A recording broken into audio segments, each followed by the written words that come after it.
Hello, friends. Welcome back to Your Big Creative Life. Happy January. Hope you had a wonderful holidays and an amazing new year.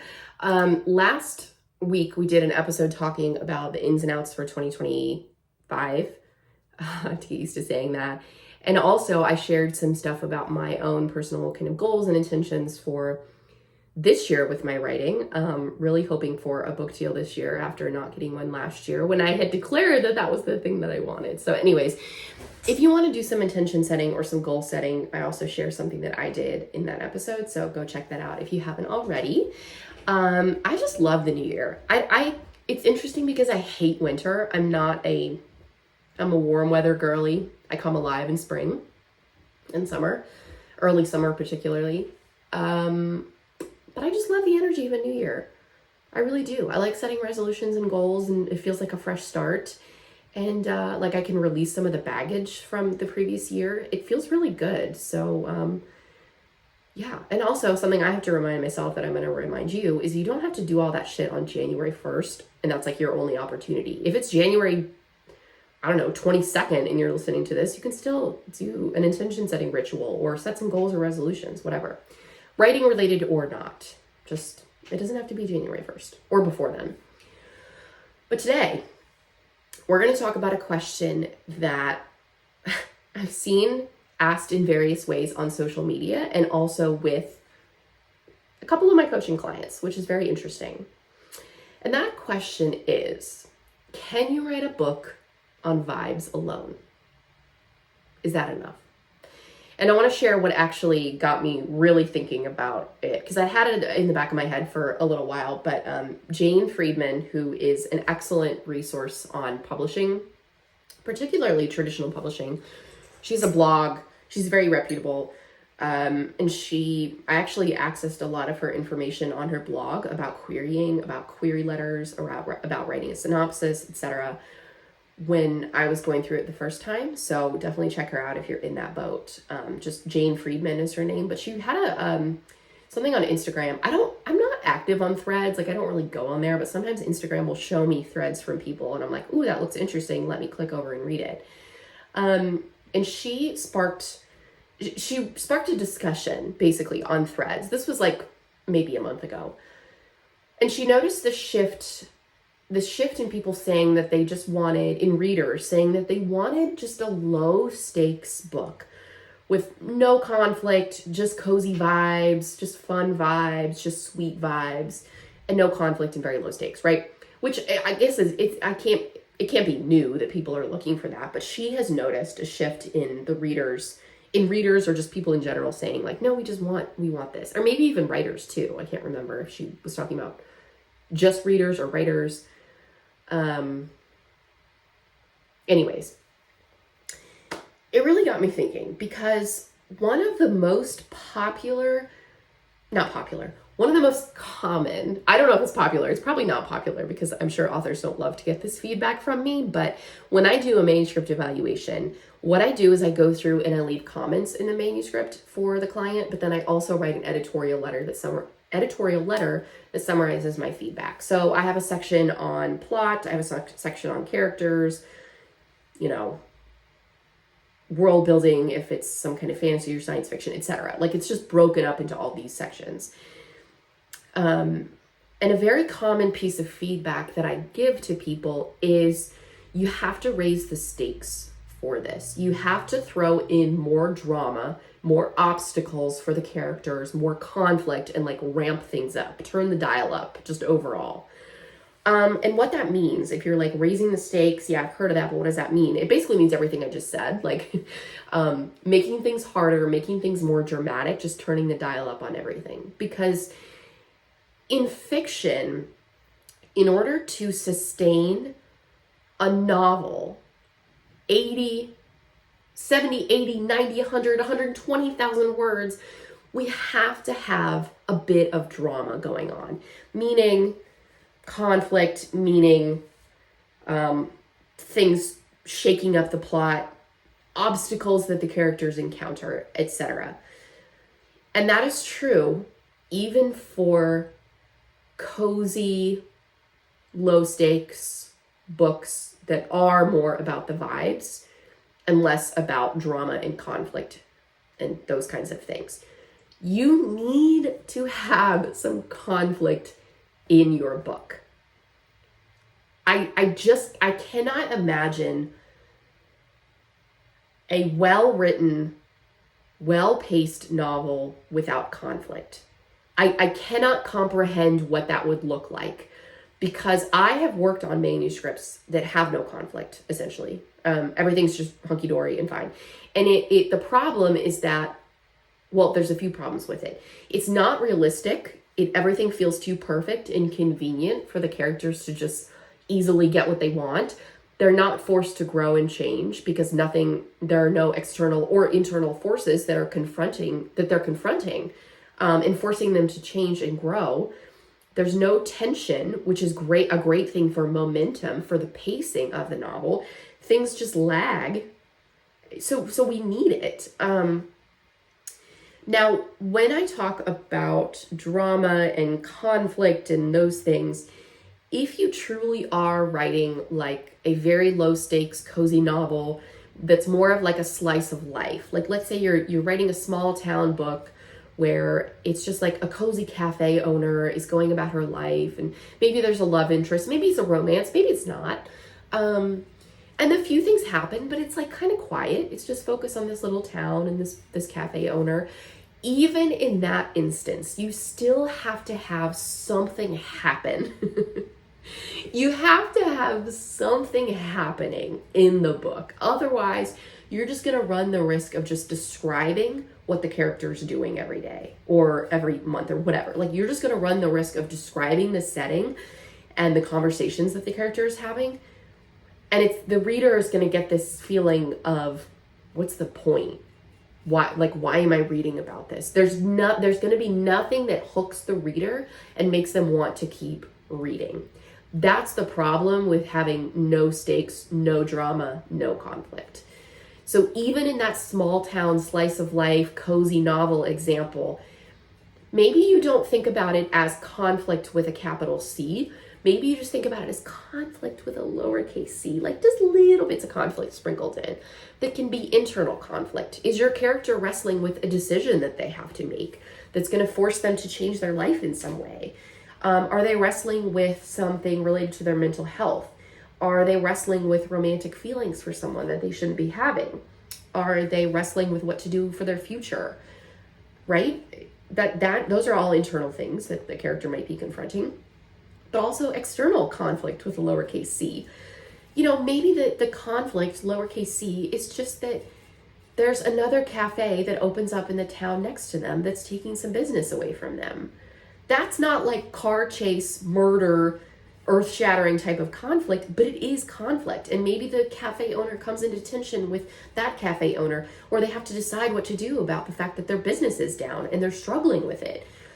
There are so many opportunities for smaller, quieter conflict that don't involve, like I just said, like murder and car chases and explosions and whatever. It doesn't have to be so twisty and so earth-shattering, but there has to be conflict. Now, the only exception that I can think of to this is maybe, I've never encountered this actually, but maybe if you were writing something very literary, almost like experimental fiction, where you're doing something different and something new and something novel, then maybe, I guess. But if that's what you're doing, then I'm probably not the right person to be taking advice from, because I am talking about general fiction here. I talk a lot about genre fiction, some literary fiction too. Like, all my advice definitely applies for literary fiction. But if it's super experimental and sort of like out there, then maybe this advice won't apply as much. That's the only like situation I can really think of. So anyways, that's my answer to the question, is like, there has to be something happening in the book. And the wonderful thing about conflict is it's great for character development, it's great for pacing, but it also helps develop plot points. Because again, even if you just have the small town slice of life, cozy cafe owner who's going about her day, you still have to have a plot. Something has to happen, right? conflict is a great way to come up with plot points for your novel, because if you know what your character wants and what's standing in the way of them getting what they want, then you can create plot points that are based off of that and build upon each other. So because of this thing happens, and then because of that thing, that other thing happens, and then because of that, this thing happens. In our example, the conflict with another cafe that's opening in a town nearby, there's so many opportunities for plot ideas in that. Maybe there's a tense interaction where our cafe owner, our protagonist, runs into this person. They bump into them at some kind of social function, and it's tense and awkward, and they have to pretend like everything's fine. But it really riles up your main character. Or maybe she sees regulars who used to be at her cafe are suddenly flooding over to this other town because they've got cheaper drinks or cheaper coffee, and she's like, what's happening, Or I don't know. The idea is just snowballing and thinking of all kinds of possibilities based on this conflict that is happening in your book. So what I would encourage you, if you are thinking about writing this type of book and you really want it to be a quiet type of novel, you can absolutely do that. You do not have to have an incredibly dramatic, tense novel for it to be good, for it to be something that readers will connect with. But you do need to have some plot, some tension points, just something for momentum. So maybe if you're in this, if you're in this situation, do a brain dump, just a brainstorm of all of the possibilities of like conflict with a lowercase c that you can think of, that you can throw at your characters. So first you have to figure out what your character wants, right? Even if it's something tiny, what does your character want? What are their goals? What are they working towards? And then what can you throw in the way that will prevent them from getting what they want?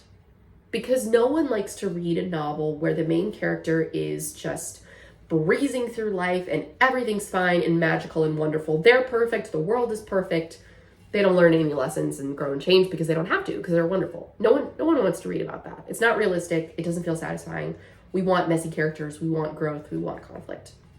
So I guess that's my answer is no, you kind of can't write a book based on vibes alone, but the vibes can absolutely be an essential part of the drafting process, of the writing process. So you can absolutely keep the vibes at the forefront of everything that you're writing and wanting things to feel cozy or romantic or sensual or whatever, but also be thinking about all this other stuff that I just mentioned. Yeah, that's my opinion. Definitely go check out Jane Friedman if you would like some information on writing and querying. She's an amazing resource. She also, I think it was earlier this year or maybe last year, I can't remember, what happened? Oh, someone created like a duplicate copy of one of her books that she had published and put it on Amazon as if it was her. And the whole thing was like AI generated. And she didn't know that it was happening. And it took a while for Amazon to take it down because it's hard to prove that she's the one who, like, it was a whole mess. It was a whole mess that she shared about. And it just feels like a nightmare for an author. Like people thinking that they're buying your book and supporting you, but they're not. They're supporting some scammer who just wrote an AI book, or maybe just like copied and pasted it into a different book and they're getting the money from it. Oh, it drives me crazy. So, anyways, that was a bit of a tangent, but with, I'm just looking at something real quick. Sorry, y'all. Okay. I do want to share quickly just how we can work together if you want some support. I realize that I haven't really done this much on the podcast lately. I haven't shared about client openings. So I just want to share if this is something that that you really want to dive into, that you want help with, is writing this kind of book, or any kind of book, honestly.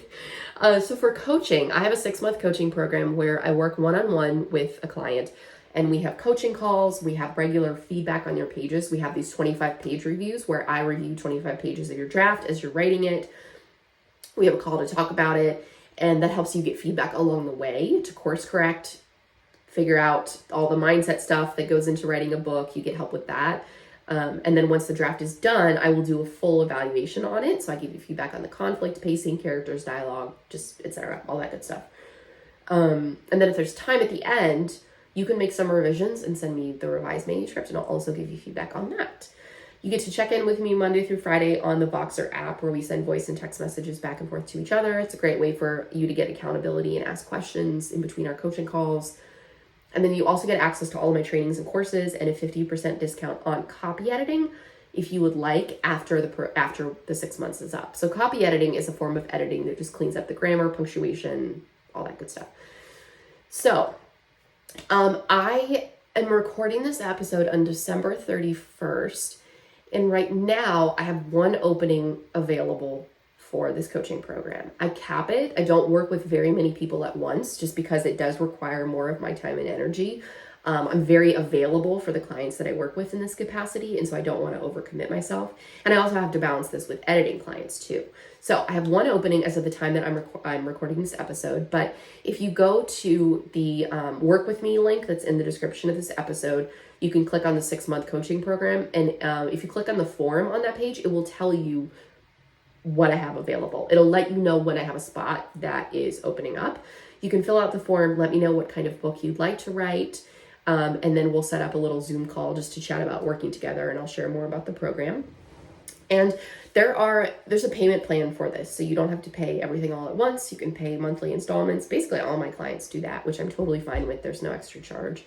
So yeah, definitely check that out if you're thinking about that.